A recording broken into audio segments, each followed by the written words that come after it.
All India agriculture Bagalkot లో all ఇండియాలోనే 416 rank వచ్చింది అన్నకి.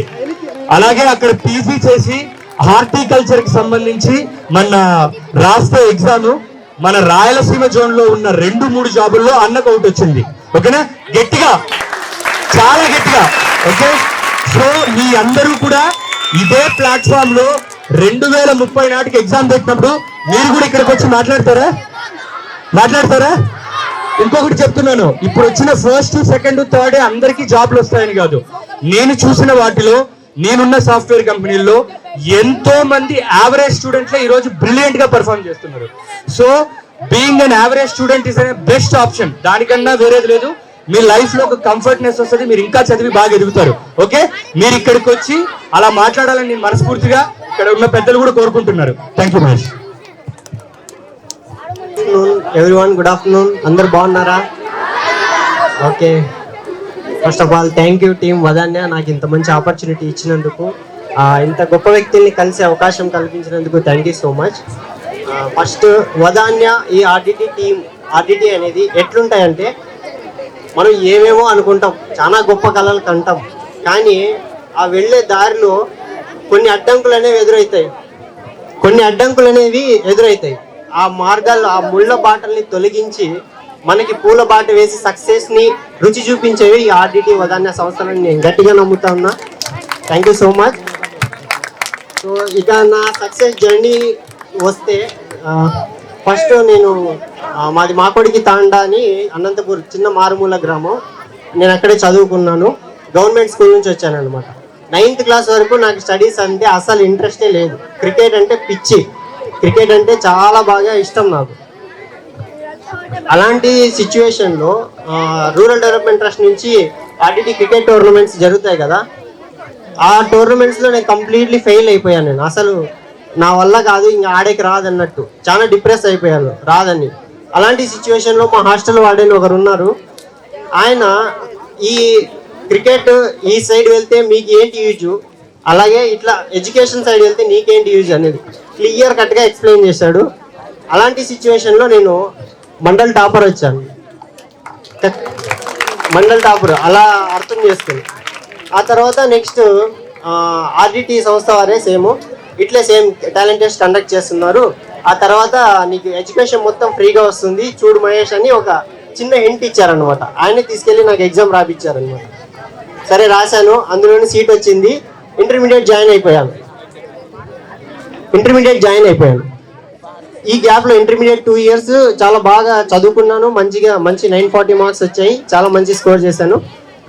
ఈ గ్యాప్లో మెడిసిన్ అనేది నా మైండ్లోకి వచ్చేసింది. మెడిసిన్ చదవాలి, ఎలా అయినా మెడిసిన్ చదవాలి అన్నట్టు.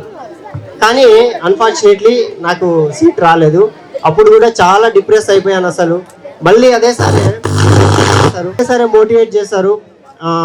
మహేష్, ఇంకొక ఆపర్చునిటీ ఉంది నీకు హార్టికల్చర్ అంటే ఒక రైతు, నీ వల్ల ఒక రైతు అనేవాడు బాగుపడతాడు. నువ్వు వైద్యం చేస్తే గుర్తు పెట్టుకుంటారో లేదో కానీ నీ వల్ల ఒక రైతు కుటుంబం అనేది బాగుపడింది. ఒక మంచి పంట క్రాప్ నువ్వు ఇచ్చినట్లయితే వాళ్ళు జీవితాంతం నేను గుర్తు పెట్టుకుంటారు మహేష్ అన్నాడు.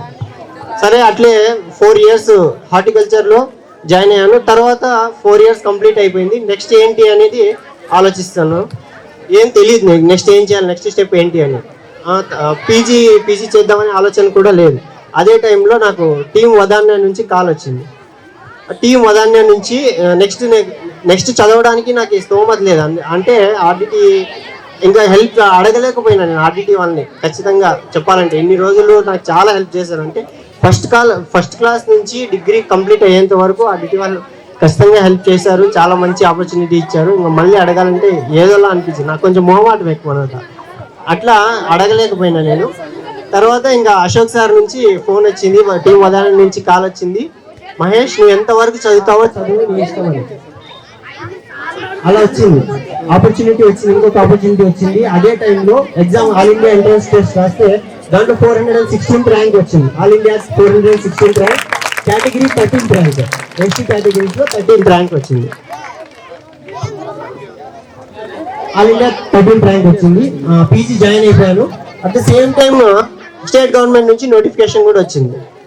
సో పీజీ చేయడానికి నాకు డబ్బులు లేవు అనుకుంటున్న సమయంలో మంచి తోడ్పాటునిచ్చారు వదన్య టీము. ఆ తర్వాత స్టేట్ గవర్నమెంట్ ఎగ్జామ్కి ప్రిపేర్ జనరల్ స్టడీస్ అసలు నాకు ముక్క రాదు, ఒక్క ఇది కూడా రాదనమాట. అలాంటి సిచ్యువేషన్లో విజయ్ కుమార్ సార్ నుంచి మంచి గైడెన్స్, తర్వాత మా సోషల్ టీచర్ కృష్ణారెడ్డి సార్ గురించి మంచి గైడెన్స్ ఇచ్చారు. అసలు ఇంత సపోర్ట్ అనేది నాకు వస్తుందని అసలు నేను అనుకోలేదు. వాళ్ళ తోడ్పాటుతో నేను మొత్తం మన రాయలసీమ జోన్లో 2 పోస్టులు ఉన్నాయన్నమాట. 2 పోస్టులు, ఒకటి ఓపెన్లో ఉంది, ఒకటి నార్మల్గా ఎస్టీ కేటగిరీకి ఉంది. ఓపెన్లో వచ్చింది, కాన్ఫిడెంట్గా చెప్తా, ఓపెన్లో నాకే వచ్చింది. ఓపెన్లోనే కొట్టేసుకున్నాను నేను job. Thank you so much. ఈ జర్నీలో నేను చెప్పేది ఏమంటే, ఫస్ట్ టీచర్స్ చెప్పే మాట వినండి కాన్ఫిడెంట్గా. రెండోది, వచ్చిన ఆపర్చునిటీని యూజ్ చేసుకోండి. ఎక్కడా కూడా ఇది ఫర్ ఎగ్జాంపుల్ నాకు మెడిసిన్ రాలేదు, ఇది రాలేదు, నెక్స్ట్ స్టెప్ ఇంకా వేయకూడదు అనుకోకూడదు. వచ్చిన దాంట్లోనే ఇంకా ఎక్కువ ఆపర్చునిటీస్ మీకు మీరు క్రియేట్ చేసుకుంటే ఖచ్చితంగా మీరు సక్సెస్ అవుతారని నేను చెప్తున్నా. ఇంత మంచి ఆపర్చునిటీ ఇచ్చిన ప్రతి ఒక్కరికి థ్యాంక్ యూ సో మచ్.